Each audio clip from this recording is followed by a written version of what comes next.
نہ تو اندھے پر کچھ گناہ ہے اور نہ لنگڑے پر اور نہ بیمار پر اور نہ خود تم پر کہ اپنے گھروں سے کھانا کھاؤ یا اپنے باپ دادا کے گھروں سے یا اپنی ماؤں کے گھروں سے یا بھائیوں کے گھروں سے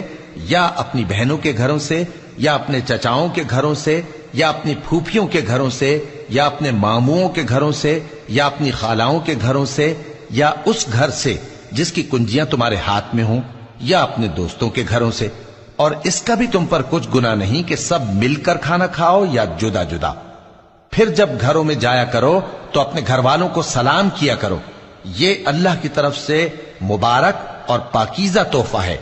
اس طرح اللہ اپنی آیتیں کھول کھول کر بیان فرماتا ہے تاکہ تم سمجھو۔ مومن تو وہ ہیں جو اللہ پر اور اس کے رسول پر ایمان لائے، اور جب کبھی ایسے کام کے لیے جو جمع ہو کر کرنے کا ہو پیغمبر کے پاس جمع ہوں تو ان سے اجازت لیے بغیر چلے نہیں جاتے۔ اے پیغمبر